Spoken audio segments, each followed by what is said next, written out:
Welcome to the Closing Time Podcast. This month we have Dave Parichin and RJ Pepino with The Cream Real Estate in Columbus, Ohio, talking today about mindset, mentorship, and the keys to success in real estate investing. Guys, thank you so much for joining us today. Cream or The Cream? How do you guys pronounce it? I guess correct me there. I like it kind of cream. Cream. But Cream. hey, we could just say the cream. The cream. The cream. The cream always rises to the top. Correct. You It know? is Little the Randy Savage Ohio for you. State Yeah. The cream. The cream. Well, you guys are the cream of the crop. I'm not going to spend too much time. I want you guys to just give an overview, but your resume is unbelievably impressive. So what we're going to talk about today is really the mindset and what you guys think is important. You guys are out there doing it. You're talking to people constantly. So really want your insight on that.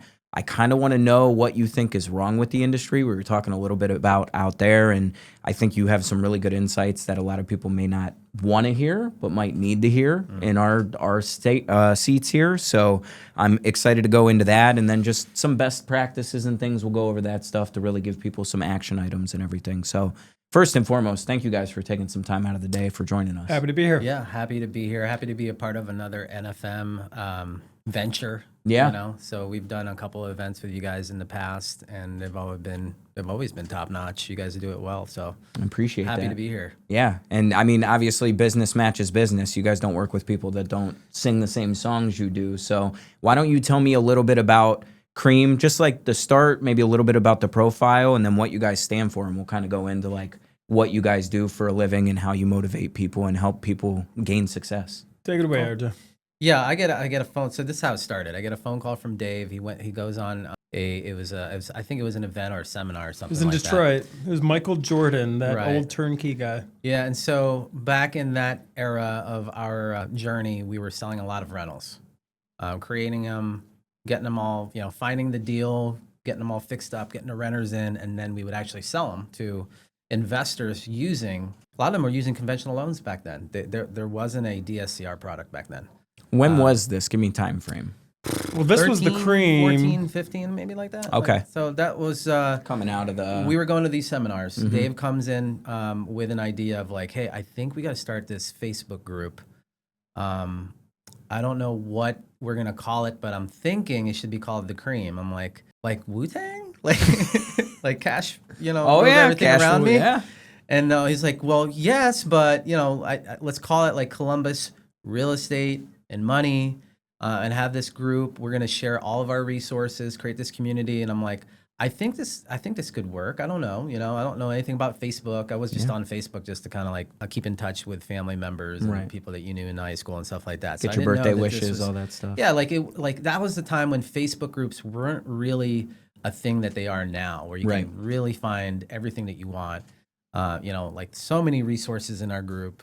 And so it was just like one of those ideas. And so we're like, all right, well, I got your back, man. Let's see where this thing can, get to and grow. And I think we're almost at 14,000 members. Wow. It started with like a couple hundred, 200, 500,000, 5,000, 10,000. And so here we are, and people are seeing, there's a lot of people doing deals in our group, a lot of people learning in our group, creating, lasting relationships.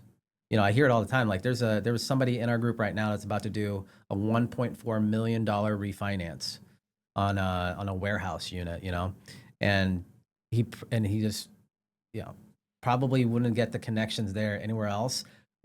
Probably cut his time from 3 to 4 months down to a simple Facebook post, and now he's able to get what he needs very quickly. And this happens all the time. Right. Like there's people in there that we meet randomly in the street saying, guys, I'm so thankful for this group, what you guys have created, because I'm able to do this.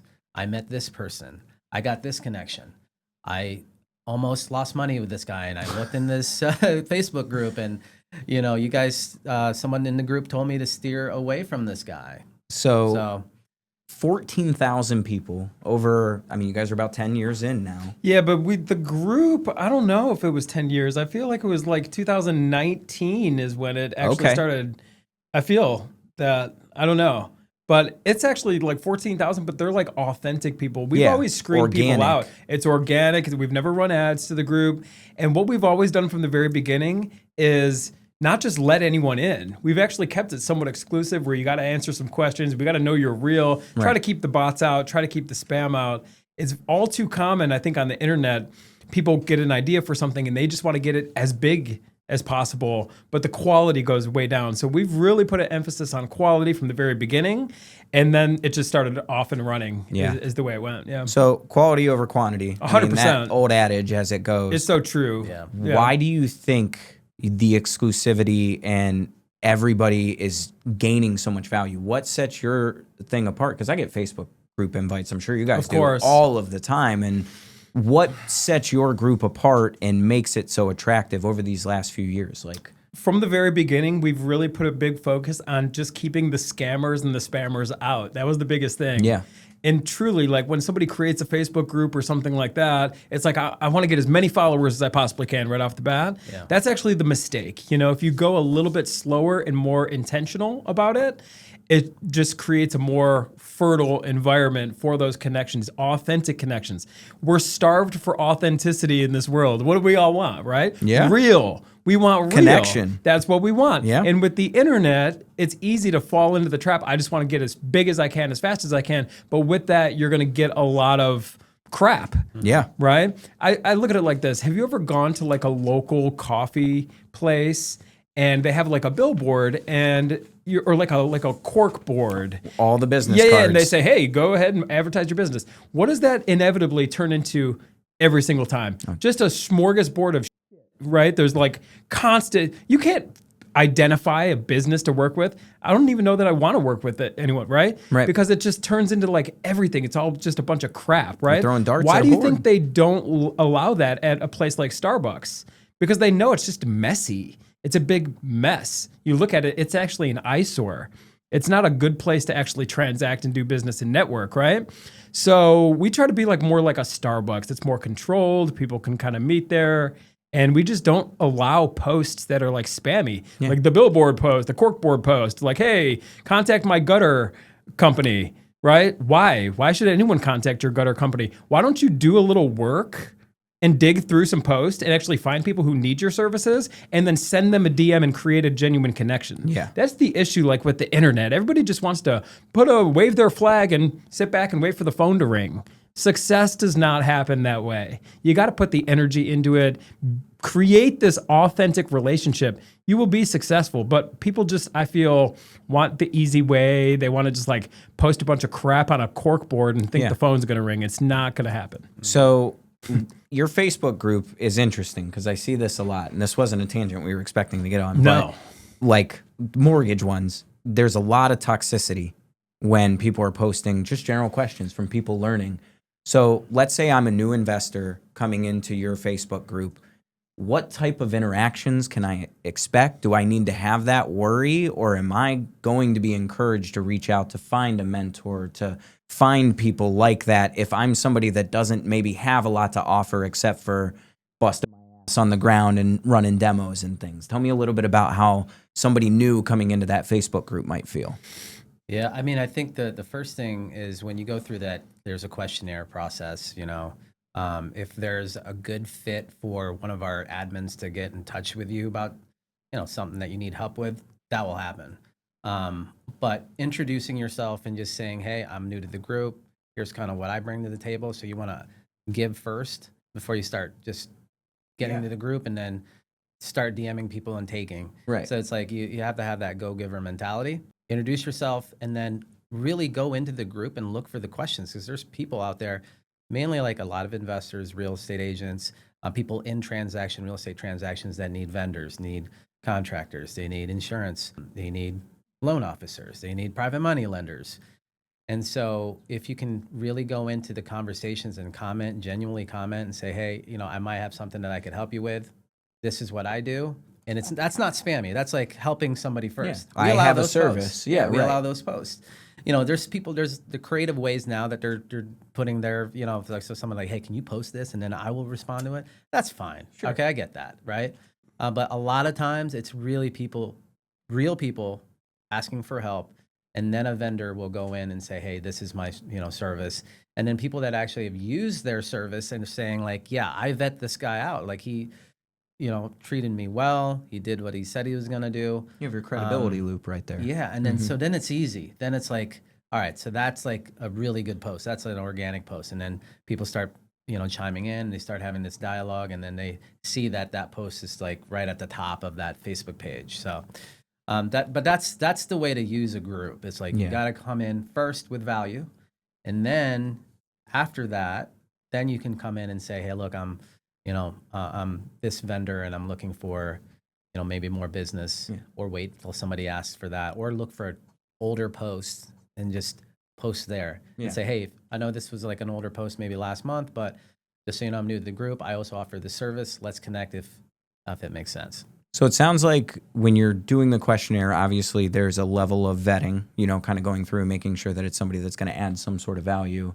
And then to build the connections, you're looking for that person to take initiative and be respectful and responsible to the other vendors, but using the platform and the relationships as leverage, trying to find things organically, because it sounds like, and I've found this too, building your business organically is always the best way. Like as you're going through it, it takes longer, like to your point, but that always tends to give the best results as you're going through. Would you say that's pretty accurate? Yeah, making people answer questions before entering any type of online environment is the way to go, because that just filters out the bots. Yeah. There's a million bots out there, and they'll just enter your group, and they're just going to take people's APIs or whatever that works. Right. Make them actually manually punch something in so you know it's a real person. And then from there, any toxic behavior is just going to get removed. I mean, it doesn't take much for somebody to like who's being offensive. And part of the rules, I mean, it's like common sense, but not always common practice. It's like, look, no politics, no bullshit. We're here to make money. Yeah. Can we just stick deals, to that? Let's keep going. Deals and have make as much money as you can. Definitely. That's the rule. So anything else you want to add about the Facebook post? I think we've covered a lot. That was really interesting because it's hard to find good value. Do you guys want to, just one more time, the name of it and everything? Sure. It's The Cream Real Estate, right? It's just The Cream Real Estate, I think it's called on Facebook. The Facebook group? No, it's called Columbus Real Estate and Money. I think, money. You're going to see there's a logo. It's kind of, is it tie-dye-ish? It's got rainbowish colors. Dave came up with that. Gotcha. But it's just the cream. Gotcha. Once you type in Columbus and the cream, it'll pop up. We're right there. Yeah. It's hard to, and then there's questions.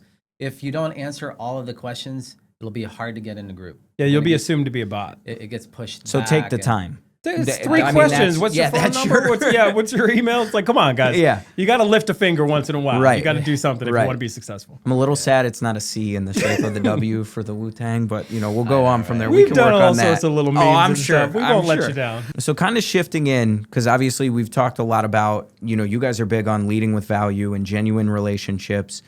Like, tell me a little bit about some of the things that frustrate you with people trying to break in, because obviously our time is valuable, and it's tough to put a value on our time because we do so much, we fit so much in.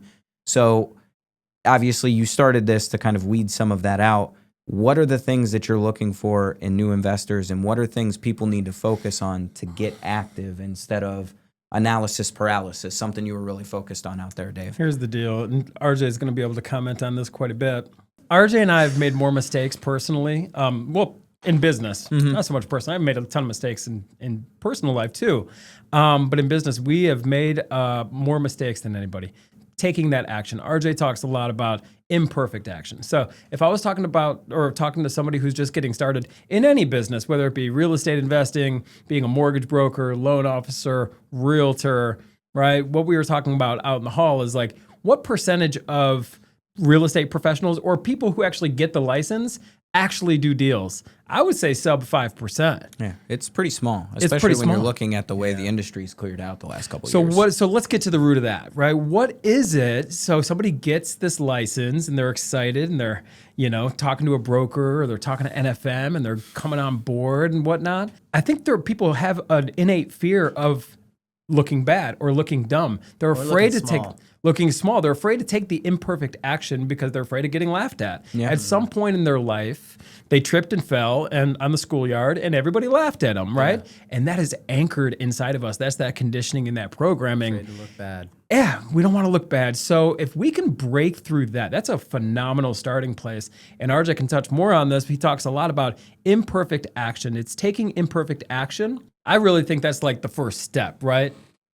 Yeah, I mean, so, you know, you're going to learn a lot. There's a lot to learn. There's YouTube University. There's books you can, you know, there's all these mentors that kind of show you and give you the playbook. But then it's like, all right, well, I have to make the phone call now and make that connection. But the people won't. And so it's like you need, I won't say need, it's getting the right mentors that can kind of help push you along and hold you accountable. Focus on those daily actions. Yeah, it's like, look, there's, you know, my list of people to call. I got to start somewhere. Maybe if I'm not in the mood to talk to somebody, we'll call a friend and get into talking and then make those phone calls. And it's okay to just be yourself and tell them, like, look, I'm starting a new business. This is me. But one thing I know is I've got, you know, so-and-so over here, this great team that's behind me. And I want to do whatever it is. Like maybe you're trying to get some leads or whatever, but I got this great team behind me. Like lean on other people's successes or your mentor's successes to kind of keep moving forward, you know, and make those. I used to follow this guy. He'd call them rough draft moves. You got to constantly make rough draft moves. And then once you're there, then you can, you know, you get better. You know, maybe I shouldn't have been so excited when I talked about this part, the fees. You know, maybe you know, maybe I gotta lighten up a little bit and get more personal. But you don't know that until you actually go do it. Yeah. Like, you know, the tennis analogy. You don't know if you're going to be able to do a serve or hit a forehand a certain way until you actually do it, and then you get better, and then you kind of, you know, adjust, make rough draft, second draft, third draft, fourth, and then you have your final, and that's you. You get the reps in. There's always that next level of getting better, but that's what we tell our students to do. All of our successful students are really good at that. Like they'll just be like, oh, I was on that call that you had, and then I went and called this agent or this wholesaler, and I got a deal.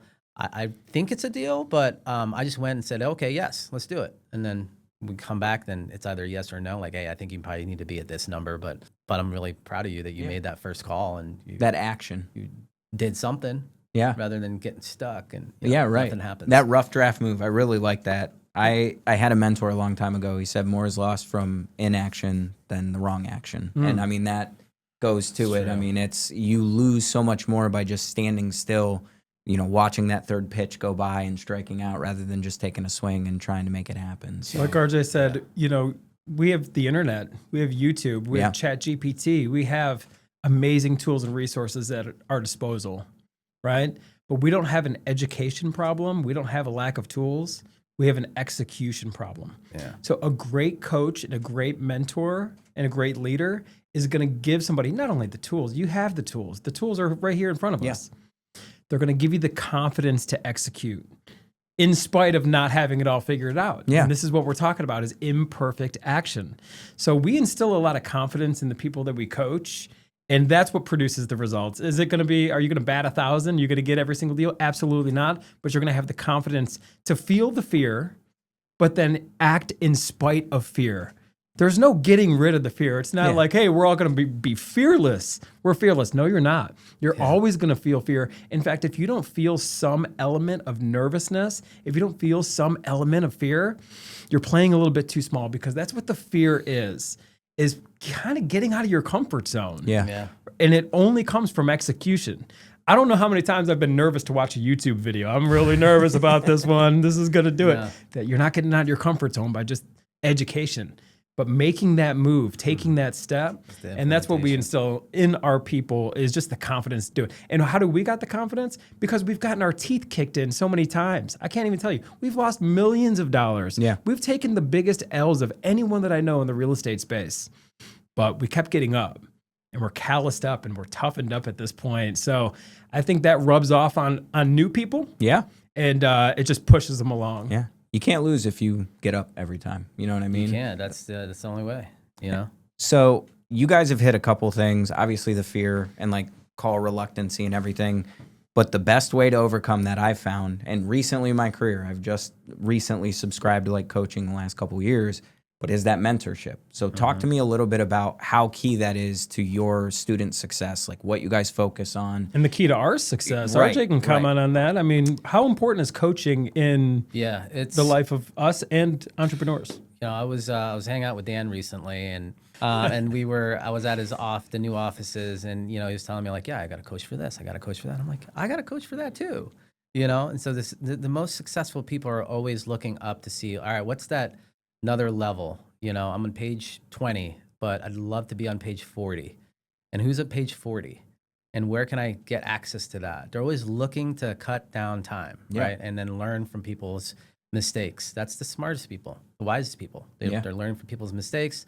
And then, so we're always doing that. You got to always be learning, but then as you're learning, you're also teaching down people below you, because then you actually take that in. Yeah. Like it becomes real then when you're teaching it, And so all of our mentors, even the people that we have currently right now, they've had mentors too, and now they're teaching us. So they're really learning it.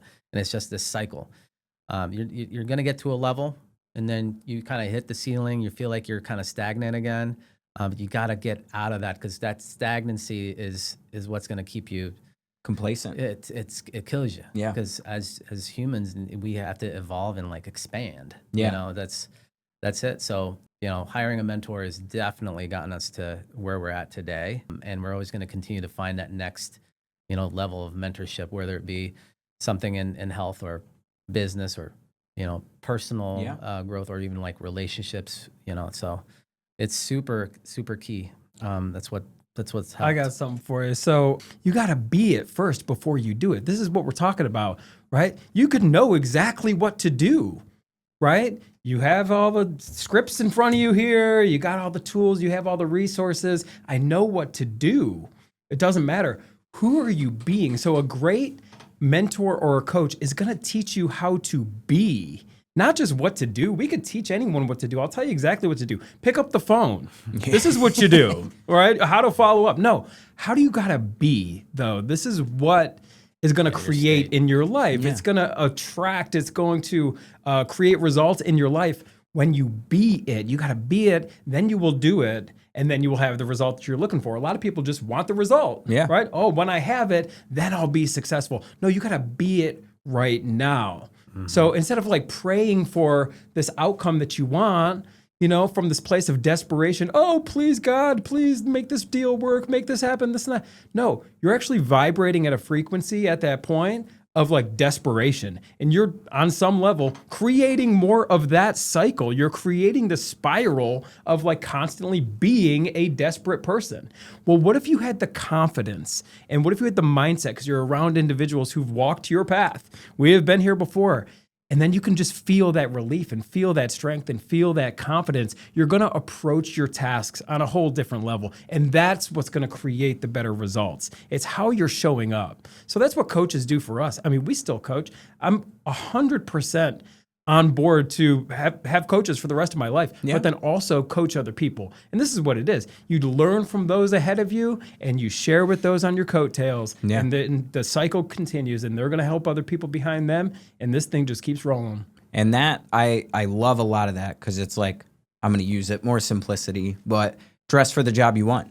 Show up, do the things that somebody that's on page 40 is already doing. That way your dailies continue to grow. And you hit something on here that's on the list, and I really want to go into it because I love your mindset in particular. What tools do you guys give these young people who just lost everything and their accounts negative 3,000? Phenomenal. And they're grasping at straws. What the hell am I going to do? I can't pay my rent. What are the tools that you give or that you focus on? Because everybody's different, and I can tell both of you have a different approach on how you coach people. What are those things that you look for in people, and what are the tools or maybe a couple things that you help give people to help reset the mind when they're going through something tough, or help them get over that hump that they're really struggling with? I always like get them to remember when they were successful. And before they were, it could be something as easy as like, I got a car. Yeah. So before you got the car, There's certain things that happened before that.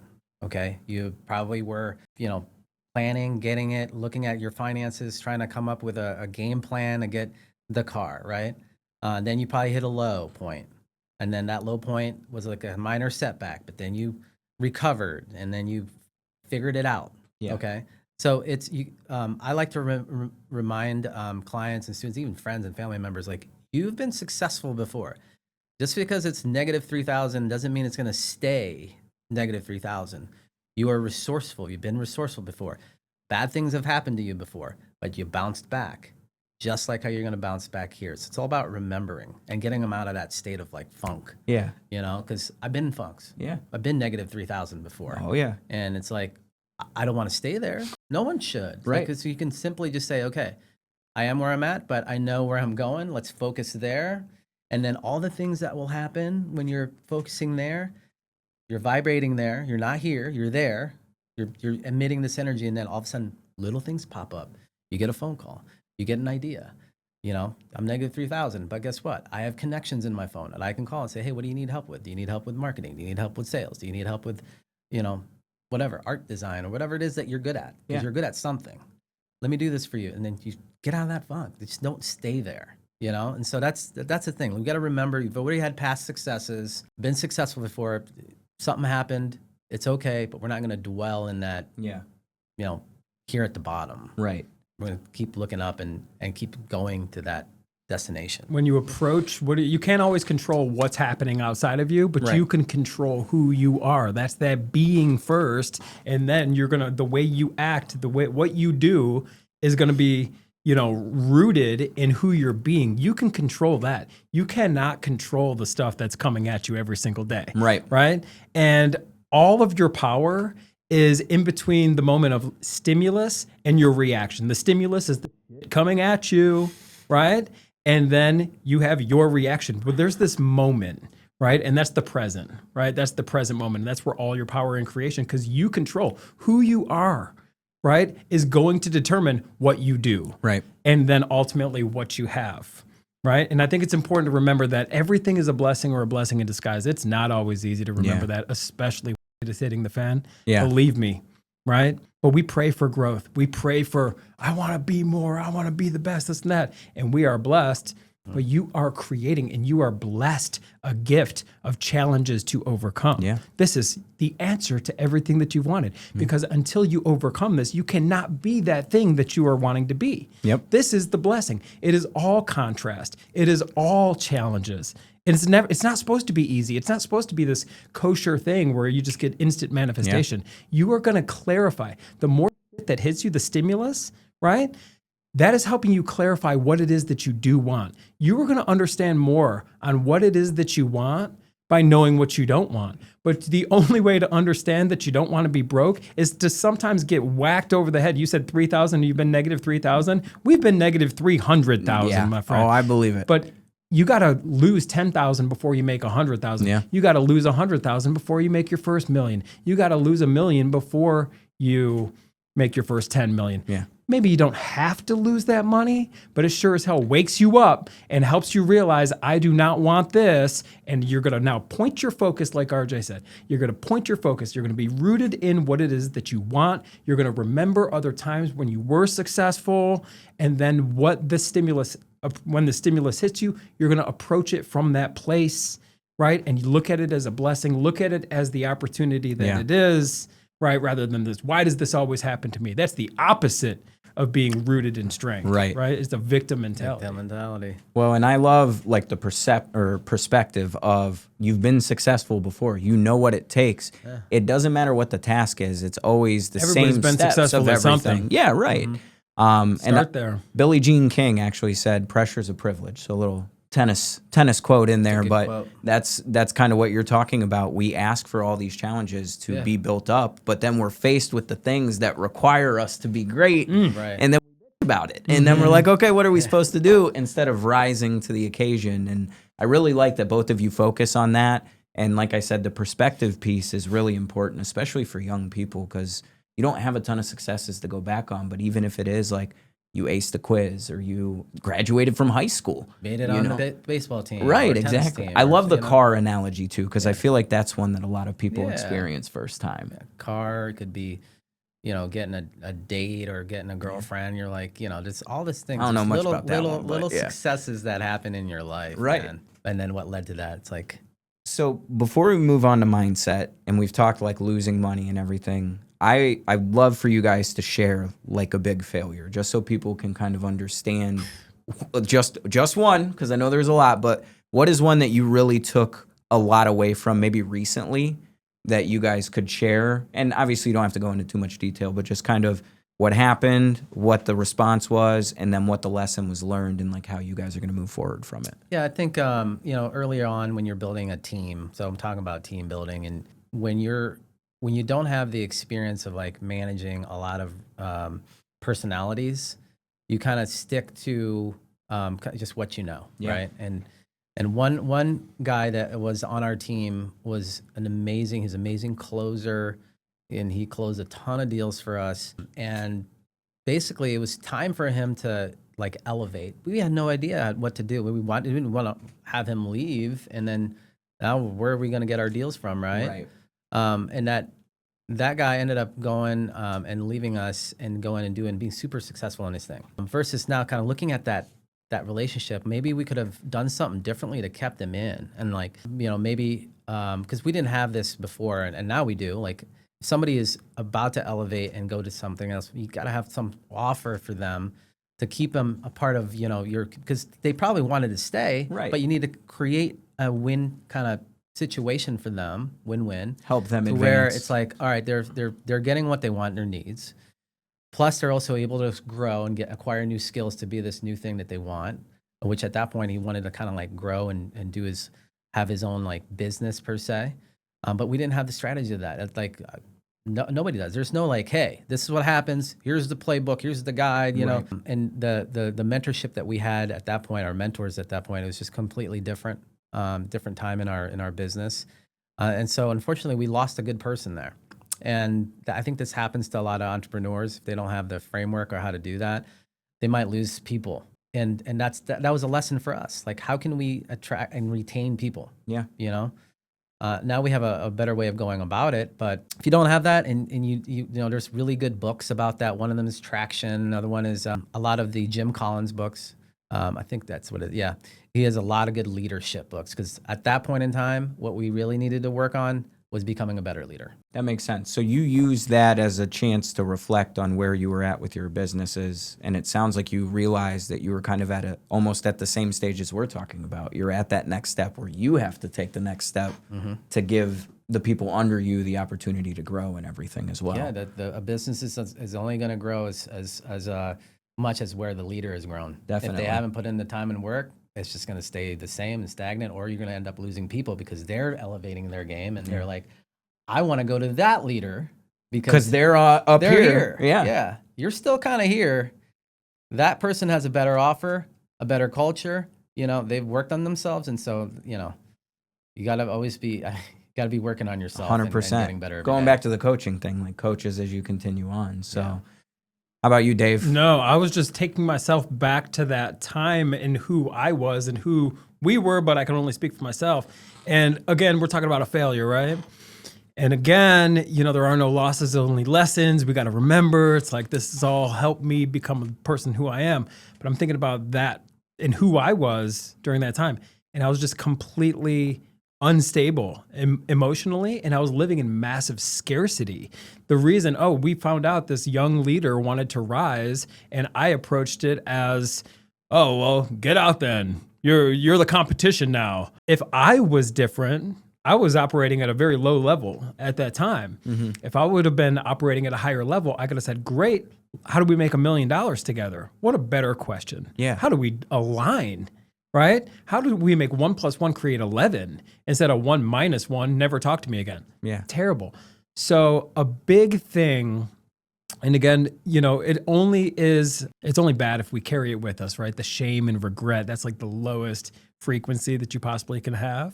But really the biggest thing that I overcame is so during that time I was drinking a lot and I was taking a lot of Adderall and I was just like emotionally unstable.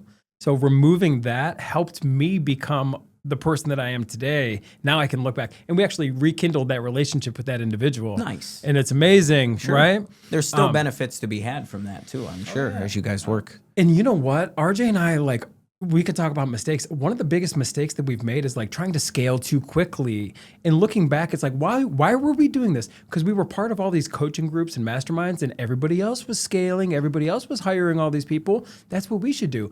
We've actually, and it almost put us out of business completely, right? Just massive overhead. RJ was just telling me the other day, he's like, do you realize at one point we were spending $70,000 a month just on overhead and things like that, right? Because we've really become more profitable now than we've ever had before with the more efficient. There's this misconception, especially in the real estate space, that you need to have this huge,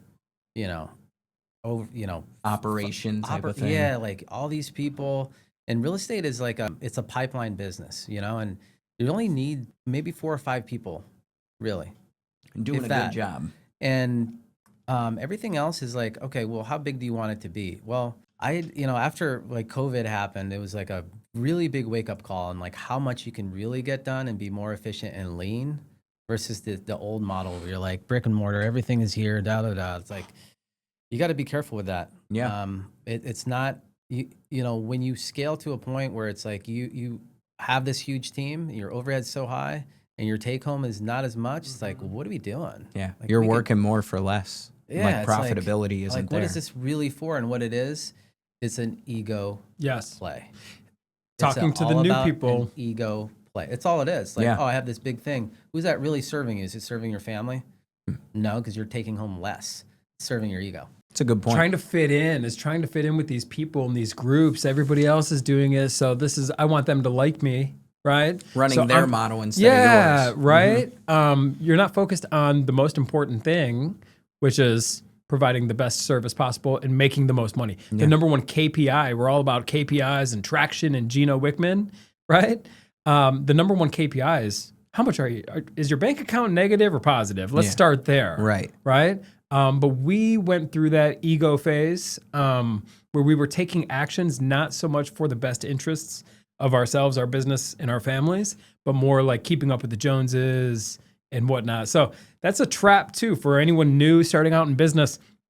Try not to focus on the external, right? Yeah. Focus on your own personal development, focus on your own actions and what you can control, and not see that comparison, that jealousy especially. That's some low vibration stuff right there. Comparison is the thief of joy. It really is. If you truly embody that advice though, right? Yeah. It's not easy. Come on, because everything is right in front of us. We're getting bombarded with everybody's best version of themselves constantly, right? A lot of that has to do with like what you're seeing out in the socials. Yeah, 100%. It's all a highlight reel, and you think it's like the real thing. Yeah. It's like, no. And if you're new, that could put you in a funk. It's like, oh, Bobby over there, he seems to be super successful. You don't know what Bobby's dealing with. Bobby rented an M5 for a photo shoot, and now it's looking good. So. So if you could focus on the next right action, and then getting out of your comfort zone consistently, focus on your daily habits. Yeah. That's some powerful place to be. I want to go into daily habits. Before we do, I have a lot of sober family members. Good for you for taking those steps, man. I haven't touched it in like 2.5 years. Good for you, man. Talk about daily actions.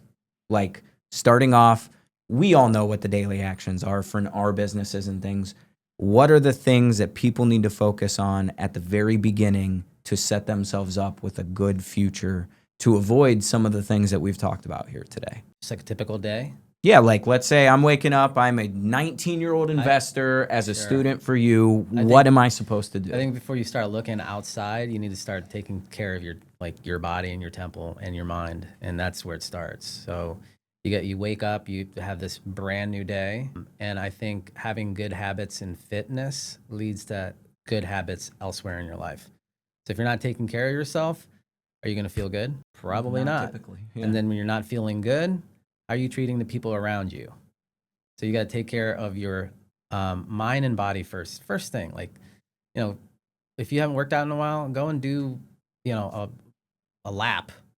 Walk. Yeah. 10-minute walk. I've been working out for a very, very long. It's like brushing my teeth at this point. If I don't brush my teeth, RJ's beast. very much I'm feeling funky. You know. It's like that. But I know that from past successes, if I have a good mindset and a good body, I can accomplish a lot, and I can be present for, business partners, team members, my family, everybody. So that's first step. Like, you got to get their mind and body right. Whatever that looks like to you. I'm not saying you got a cold plunge. I'm not saying you got a CrossFit. I'm not saying you got to, bench 300 pounds and deadlift 500. No. Whatever that is to you to get the endorphins going. Start small if you haven't worked out in a while, but you got to get that going. Yeah. Then after that, whatever it is that's on your plate, attack the hardest thing. First Keep thing. it simple. I'm not going to go through like my whole thing, but get the hardest thing out of the way first. Yeah. So then after that, then, see what else is on your plate. But if you don't have your mind and your body together, you're not going to be, in my opinion, like how I'm different maybe. I don't know, but there's probably a lot of people out there that are listening to it. Like, it's a very important thing on how you feel for the day. Before we go into Dave's, I want to take a moment, because if we had this conversation probably 5 years ago, the grind mentality was all the way through everything of like, you just wake up at 5 a.m. and just go. And I really like that your number one thing is to take care of yourself mentally and physically before you jump in, because you can't do anything. There's a lot of people counting on you, not only like your team, your internal team, but then we got students and we got a community. You got to be your best. So if you're not, it's going to affect everybody else, man. Are you guys big law of attraction guys? It sounds like the vibration and I stuff. just think we're all creators. If we want to call it the law of attraction or creation or just, I think that's what we're here to do, is kind of creators. Absolutely. Sure. Yeah. Yep. So how about you? Daily habits. Yeah. Similar, obviously, I'm sure, some of those things, but I mean, what RJ just said, taking care of yourself first, guess what that does? It strengthens that muscle when you're in that present moment in between the stimulus and your reaction. So when you are whole, when you are solid, you are going to be solid. When shit hits you, you can be still, right? Be still and know that you're God, right? Is one of the Proverbs or Psalms or something like that. I'm not going to pretend like I know it all, right? But it's the truth. Be still, right? So you strengthen that muscle when you work on yourself. So this way, when the stimulus hits you, you can actually be present before you react. So you're not living from this knee-jerk reaction, this hamster wheel. This is just recreating the same day because you're not intentional whatsoever. But the number one limiting belief, and I was kind of talking to you about this, and then I'm going to talk about kind of how to blow through it and defeat it. The number one limiting belief that keeps people stuck and small is I'm not enough. It's just I'm not enough. I'm not enough. So we need to break through that if we're going to be successful in anything. I don't care if you're starting a lemonade stand business, a laundromat, you're originating loans, or you're doing real estate. It doesn't matter, right? How do we break through this conditioning and programming? And by the way, everybody, if you're listening to this and it's not your fault. You were born into it.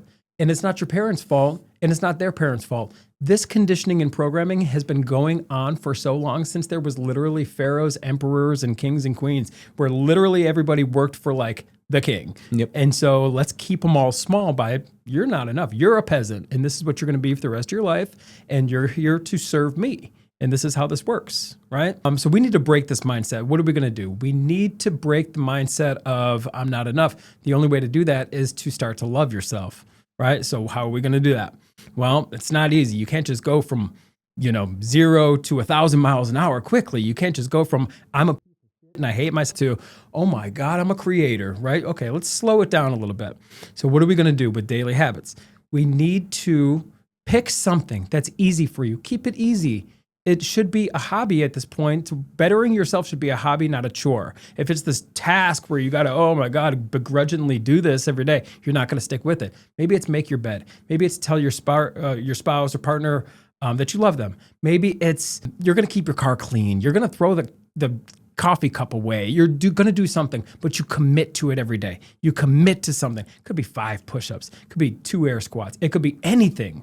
But as long as you commit to it every single day. And what you're going to do, what you're doing is you're creating a promise to yourself, and you're fulfilling that promise. And guess what? Now you're starting to actually trust yourself. You're going to start to say, I always come through, right? I come through. You believe in yourself. I do. And well, you're going to start to be like, you know what?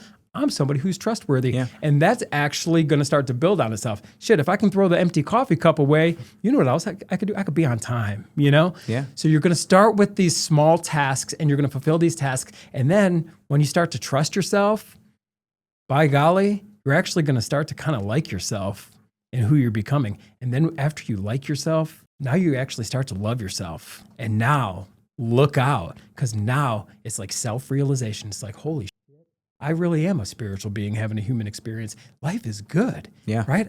You start to realize I am enough. What a great affirmation that is. I'm enough, because what we're doing is blowing through that conditioning and programming of I'm not enough. This is what we're here to do. It's going to start with keeping promises to yourself, big or small. A promise is a promise. It doesn't need to be, I'm going to make 100 cold calls a day, and if I don't, I'm a loser. But how about you just make a do cold call. Something. Yeah. Just do something, but stick to it and be consistent. Consistency is the true sign of a champion. Yeah. So be consistent, start to trust yourself, start to like yourself, then you'll start to love yourself. You're going to defeat that mindset of I'm not enough, and now you're showing up differently, and now you're approaching the stimulus differently, now you're approaching every single action differently, and the results will take care of themselves. Yeah. I read a book recently, Atomic Habits. I'm sure it's been on your list. If not, yeah. And that's very much similar to make it easy, make it obvious, make it attractive. Just focusing on making those habits, no matter how small, just building them up. And I like that you mentioned like building the trust within yourself. Because you're going to start to feel better. Yeah. And it's how we're being, right? Yeah. We're operating from the paradigm of be first. Yeah. And this is the theme, I guess, of this podcast, right? Yeah. We're going to be first, then we're going to approach our actions or what we do. Yeah. It's not about what we do. You guys want to talk about scripts. Okay, let's talk about scripts. It doesn't matter if the person showing up to do the action feels like a piece of shit. Well, the results are going to manifest because you're approaching it from that way. So let's start to trust ourselves, like ourselves, love ourselves, and then you're going to take actions, congruent with that. Yeah. Ton of great advice. Anything you want to add before we kind of go into some rapid fire? We're kind of wrapping up, right? Okay. Anything you want to add on anything we talked about? Because I have a couple like little questions we're going to hit on before we wrap up here. No, we talked about a lot. I'm sure you guys. This was not a normal investor podcast, so thank you. Passionate about, but fire away, man. What you got? What's the worst advice you guys have gotten in real estate? Bigger is better. I would agree. Yeah. Yeah. That follows the theme of what we've talked about, serving what your purpose is and everything. I think that makes sense. I guess kind of coming in, the market, I'm in Cleveland, so I see it a little bit differently, but I'm sure down here too. Still seller's market, somewhat transitioning, seeing buyers with a little bit more leverage in some cases. What is your advice to people looking to jump in now? Like what are those items that you would focus on? So we're most bullish, and this is what we coach, and this is what we do in the affordable housing sector. We love properties that with an after repair value of around that 200, maybe max 250 range. This is where you can still rent them out for a positive cash flow, even at a 7% interest rate. A lot of the assets that we acquire, we have multiple exit strategies, and there's the most amount of buyers. So if you're in that affordable housing sector, I mean, if you were to Google right now affordable housing, you're going to read all about the crisis that's happening. It's like a reverse crisis, though. It's a crisis because there's not enough of it. Right. So you want to control and be in that market and playing in that realm of the affordable housing. You have the most exit strategies. The market softening and this and that, you're going to see that the most on the higher end homes. Right. I wouldn't be dabbling in that. We want to acquire assets. In fact, we never got to this, but I think this was going to be the theme of the podcast is what's the number one regret of real estate professionals? It's that they don't own anything at the end of their career. They get to their end of their journey and they have done 1,000 transactions. You get a medal and a plaque for your wall, but guess what? That's all you got. You don't even own anything at this point. And there's some regret there. You facilitated these transactions for everybody else and you've never done it for yourself, right? So I would suggest for all real estate professionals listening to this show, get in the game a little bit. We work with tons of mortgage brokers and realtors on the acquiring assets side. We stick to the most stable asset class, which is the affordable housing. You live in a great place to do it. You're in Ohio. Oh, I know. This and that. So that's what we do. And that's how we kind of circumvent a lot of the what would be considered risk in real estate. And is there going to be a crash? I mean, if we can't sell the house, guess what? We don't want to sell it anyway. We'll rent it out for $350 a month, positive cash flow, get the tax benefits from it, and ride this thing out. It sounds like you feel like it's a very good time to focus on the affordable housing market. I think it's the best when asset buyers class. are a little scared right now. Sure, kinda buyers coming a little in. scared. I mean, but I suggest people buy and hold for themselves. Buy and hold for you. Yeah. Right. And if you're a realtor, you can still transact in that in any asset class, right? Make your commissions and make your money. That's great. Do that, but start acquiring assets for yourself in that affordable housing sector. Yeah, I agree. I think a buy and hold strategy right now benefits a ton. It's a great time to build your portfolio Load the at this boat. moment. Load it up. Absolutely. How about you, RJ? What are some things you'd focus on coming into the market right now? So I think there's there's a lot of saturation in the MSAs, the major cities, and so be open to looking at other, I call them like secondary and tertiary markets that Outside are suburbs and things. 45 to an hour away, 45 minutes to an hour away, where a lot of people actually moved and stayed. Like COVID times, there was an opportunity for them to get really good deals, kind of staying away from people, and they're like, I can actually enjoy being away from the city. Yeah. And so, in these markets, taxes aren't so high. There's still demand. People, if they wanted to come to the office, they can still go to the office. Now they have a little bit more space. The values are good. It's still in the path of progress. And you still have affordable housing there. Yeah. And it's still very, very much a solid market. Hedge funds haven't gotten a touch of it yet.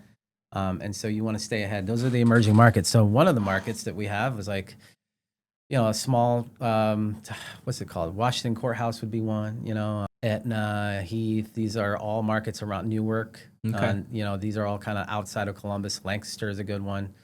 Up north, I think Toledo's a great market. Toledo's a very good market. So yeah. around Cleveland or smaller cities around Cleveland to check into, Strongsville, Medina. These are all like very affordable. You still have some good housing stock there. Yep. And people want to live there. Yeah. And so Very tight-knit communities in a lot of those. Mm-hmm. So I think that's a really big opportunity right now because everybody and their mother is going into these MSAs. And it's harder to find deals there, harder to place capital there. You can still make it work, but it just takes a little bit more sifting through because those markets have seen a ton of appreciation already. And so you want to kind of get into the markets where it's getting there. It's like, Right. You're 3 or 4 years ahead of that when. That's how you get ahead. You look for these markets. Is that what you mean by path of progress? You mentioned that. Tell me a little bit about. Well, this is where you're seeing the housing appreciation starting to see an uptick, where it's like in the past maybe 6 years they saw maybe 2 or 3%, and now it's 4.5% and 5.5%. And so you're looking into these markets. Okay, well, do they have job growth and stability? A lot of times, yeah, because Ohio is such a great market. Recently you got Intel. Where did they put their plant? In Newark. Where was Newark before all of that? It was starting to get there, right? Now this injection of that, amazing. So then you have markets like Dayton. You don't know, Joby is about to be there. Joby's making flying taxis, right? That is going to blow up that market. Yeah. And you have these smaller markets, LG building a plant. They've got batteries there that they're going to be making or whatever they're doing. But you hear what's the economics in that particular market, and you follow what's the demographics in that market. Is it still close enough to people can commute? Because people want to have that city life. Right. They want to be able to travel, and they want to go back to their, 5 or 6 acres somewhere. And so that's what you got to look for. And then you also got to look at the housing stock there. You don't want to be dealing with like really old homes, homes that are 1940 and 50 and up. That's good housing stock, I think, and you want to find the ones where you have a little bit more amenities because then your residents are going to stay in there longer Definitely. than just 12 months. You want to actually call that home eventually. Yeah. Maybe they end up buying it from you, and so you're providing a need. I think that's the play right now. It's a huge opportunity in these other markets close to MSAs. I really like that because the national story around housing right now is that it's slowing down. And sure, in boom markets, Florida, Austin, areas like that, we're seeing that. But Major. in Ohio, the Northeast, the Midwest, we're still well behind pre-pandemic levels of inventory. We're seeing those out of the suburbs area. You mentioned Medina County. You can't keep a house on Medina's MLS for more than 2 days right now at this point in time. So you see those and you see that growth path and everything that's coming in. I think that's a great point, RJ. Thank you for sharing that. And you can still cash flow these assets with the funds that you guys provide at NFM. Mm-hmm. You can cash flow these assets at 7% mortgage, right?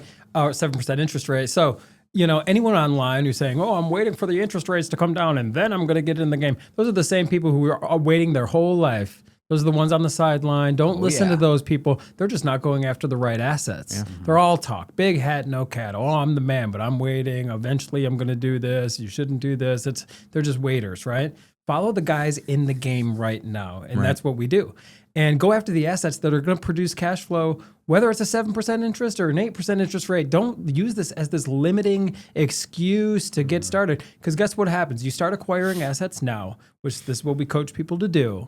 Right? You build this portfolio, eventually rates will come down, and guess what's going to happen to the property values when that happens? Boom. You already loaded the boat. So if you're somebody who's on the sidelines, I'm waiting, their next excuse will be like, oh, it's too hot now. I'm waiting for the crash. It's all going to crash. It's this doomsday mindset who never ends up doing or accomplishing anything. Yeah. How many times can you be wrong before you're wrong? I've heard the housing market's going to crash in 5 years. Yeah, I know. And it's like, they got more chance to double than they do anything. We're dealing with an asset class that is true intrinsic value. What do you need to survive on this planet? Obviously, oxygen. You need clothes. You need food and water. And what else do you need? You need shelter. Yeah, there's like 7 million. I think that's 7 million units of affordable housing that we're short right now. It's a huge opportunity. Yeah. You take a small percentage of that, tuck it away in your portfolio. Done. These are piggy banks. I call them piggy banks.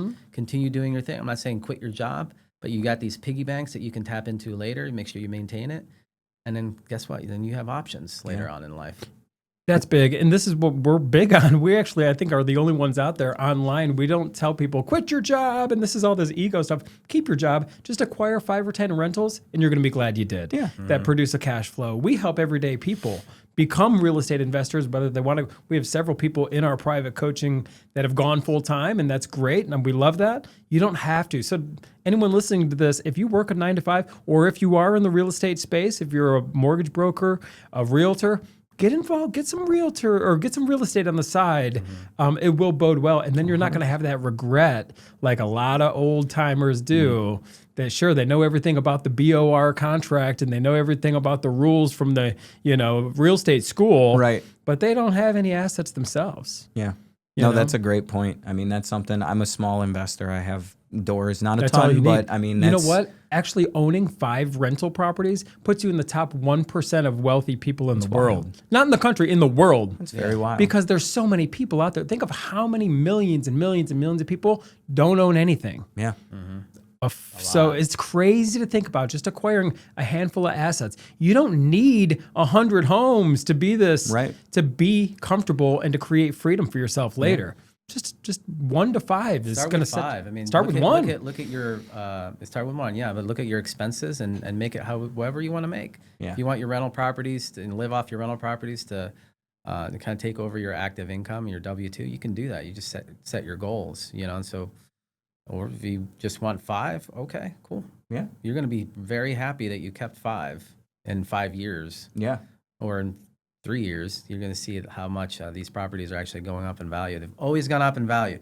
They've never gone down in value. Only 6 times in the history have we seen negative prices. And guess what? When you learn from guys who are in the game, you think we're paying retail for these assets? No, we buy them at a discount. You make your money when you buy. You get paid when you end up selling or even refinancing or something like that. We buy good deals. We're not in the market of overpaying for anything. No one ever got rich by overpaying for anything.